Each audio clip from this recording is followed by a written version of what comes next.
contact. Making contact.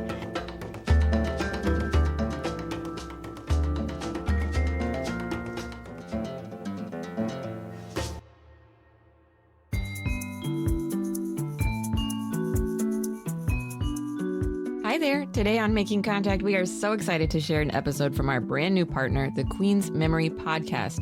This show highlights voices from the most diverse county in America, Queens, New York.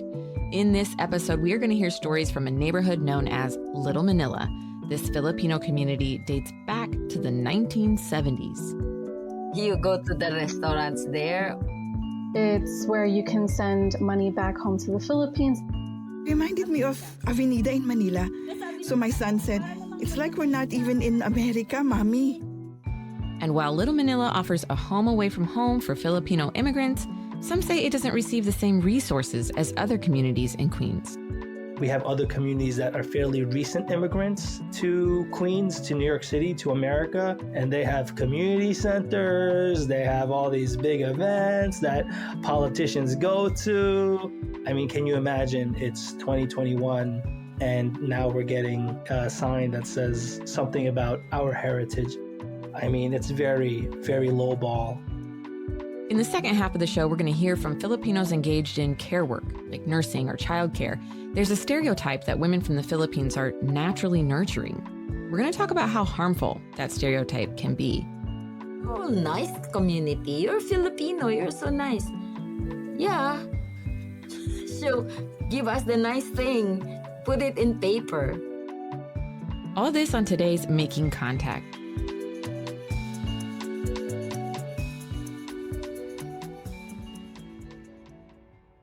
I'm Amy Gastelum. This episode was produced in English. If you want to listen in Tagalog, go to our website, radioproject.org, to find the link. Gawa sa Ingles itong episode. Kung gusto niyong makinig sa Tagalog, mahahanap niyo ang link sa aming website, radioproject.org. Most Filipinos living in the U.S. call California home, but of the over 200,000 Filipinos living in New York City, more than half live in Queens. Today, we're going to hear stories from Little Manila in Woodside, Queens, a neighborhood dotting Roosevelt Avenue that stretches between 63rd and 70th Streets. First up, we have an ode to the area. It's shops, it's politics, it's art. This episode was produced and hosted by Rosalind Tordesillas of Queen's Memory Podcast. Let's listen. So as soon as I moved to New York City, I looked for the community that was familiar to me. Then, I found Woodside. It's my community for sure. I claim it. You cannot refuse Woodside. Gusto mong kumain ng bangos? You go to the restaurants there. It's where you can send money back home to the Philippines. I would see people who got married in other states and they're still in their gown and go there just to get food. Naalala ko yung... It reminded me of Avenida in Manila. So my son said, "It's like we're not even in America, Mommy." I think that's when it started, 10 years ago. Now, I think when I heard Little Manila, I'm not even sure if that came from the Filipino community. That might have come from outside the community. And I think people would just kind of say it under their breath, Little Manila, as a joke. And then it became serious. A lot of Filipino organizations, we began adopting that. And they were just like, yeah, Little Manila, it is. And then here we are. The neighborhood rose up around a roughly 7-block stretch under the 7 train in Woodside. You'll know you're there when the doors open on the elevated train platform and you smell the Filipino barbecue. Down on the street, you may hear bits of Tagalog, Bisaya, Ilocano, and other Philippine languages. How did this area become Little Manila?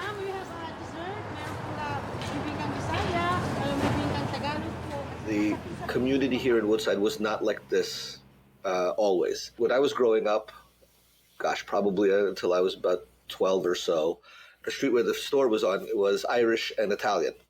Maybe one other Filipino family on that block or two. Now it's like Filipinos are everywhere. That was Joe Castillo. His family owns Phil-Am Food Mart, the oldest surviving Filipino grocery in Woodside. His parents opened it in 1976. There were 1 or 2 other Filipino businesses back then, but not much of a community. Here's his mom, Zenaida Castillo, at the store. She goes by Ida. My cousins told us Queens is a haven for Filipinos, and most of the, I would say, dignitaries from the consulate lives in Elmhurst, Queens. But we cannot afford the rental there. We first started 5 doors away from here. We rented a place for 5 years, and then we got this. This is the corner building on Roosevelt Avenue and 70th Street. The location has served them well for another important reason. You find a hospital, you'll always find Filipino nurses and doctors. They knew that there was a small community of healthcare workers because of Elmhurst Hospital down the street. Other businesses followed, and they fed off each other's successes. Across 70th Street from Philam is another long-time draw, Ihawan Restaurant. Folks would come for a meal and then stock up. From Connecticut, Massachusetts, Jersey, Philadelphia. Oh, the most popular things I would say are, like the noodles, the pancit, the canton, the fish sauce, the vinegar, and the toyo. And not just food. In non-travel restricted times, Ida says she'd go back to the Philippines every 3 months for stock. For the holidays, she'd bring back parols, traditional star-shaped Christmas lanterns made of delicate materials like Japanese paper or kapis shell. I brought hundreds and hundreds. I put it out September. It did not even reach December. Staying connected to the Philippines was the whole purpose of the store. That permeated Joe's childhood, too. Behind the cash register, like underneath, there's shelves where we keep paper bags and stuff. I would take naps in there as a preschooler. I joke around that it's a second sibling because I know my parents consider it like another child of their own. The difference that I grew up in versus some of the other Philam kids that were my age, by virtue of the store, I was surrounded by the language and the food and the culture. Philam is an anchor for the Woodside community. Now, Woodside is an anchor for Filipinos to stay close to their heritage throughout New York City. Because of people from the outer boroughs or even Long Island, they see that there are Filipinos here. They're like, I could open up a restaurant in my neighborhood. So I think that it's great because like what started in this neighborhood has been able to like be brought to other places. While Joe Castillo finds the way Woodside has evolved inspiring, Stephen Raga thinks it's not changing fast enough. It is great that we have long-lasting establishments, but a lot of other communities get more resources than the Filipino community, way disproportionate. He's executive director of Woodside on the Move, a social service nonprofit. Now, he's running to represent this district in the state assembly. Filipinos are, the top 3 in the country in terms of Asian American population, one of the biggest in the city and the state in terms of AAPI population. We have other communities that are fairly recent immigrants to Queens, to New York City, to America, and they have community centers. They have all these big events that politicians go to. I mean, can you imagine it's 2021 and now we're getting a sign that says something about our heritage? I mean, it's very, very low ball. The sign he's talking about is a street sign. Last year, the New York City Council co-named the southwest corner of Roosevelt and 70th Street Little Manila Avenue. It's a small nod, given how long activists like Stephen have been working for recognition. In the last elections, Stephen ran for city council, but did not win.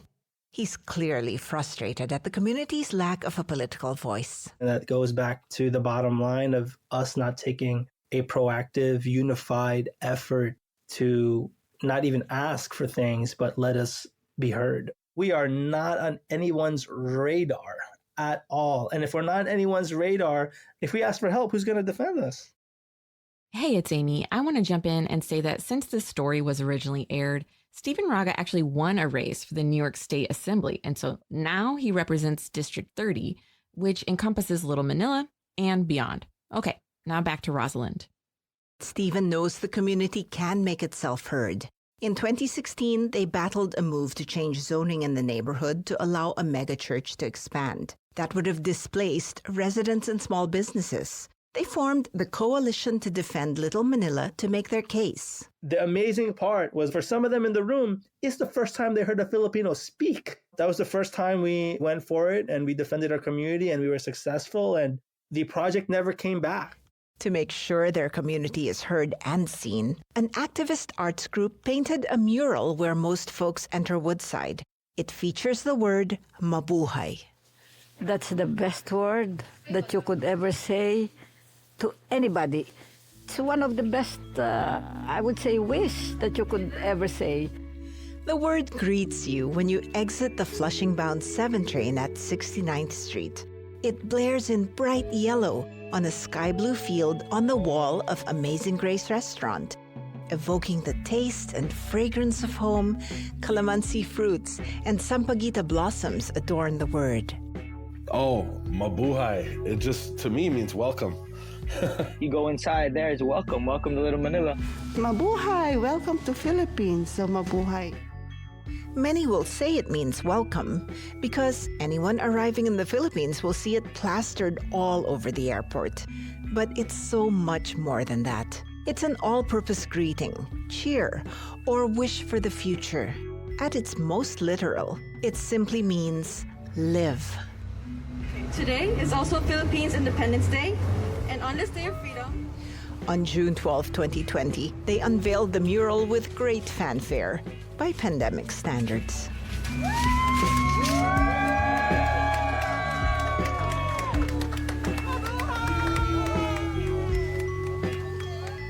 Jacqueline Reyes designed the mural and co-founded Little Manila Queens Bayanihan Arts. The group builds community through public art. When I meet Filipinos outside of New York, whether they're from like Chicago or from California or from Manila, they all know about the mural, and it means a lot that resonated with people. Some like Filipino Americans didn't even realize there was a Little Manila. They were just like, wow, look at these Filipinos. So the fact that the mural was able to draw attention to the community, that was kind of the point.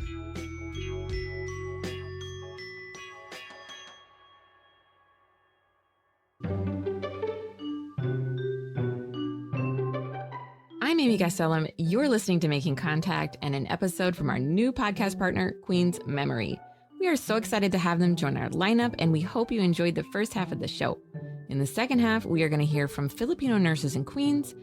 Lots of Filipinos do frontline care work in New York City and have been deeply affected by the COVID-19 crisis. If you want to learn more or you want to listen to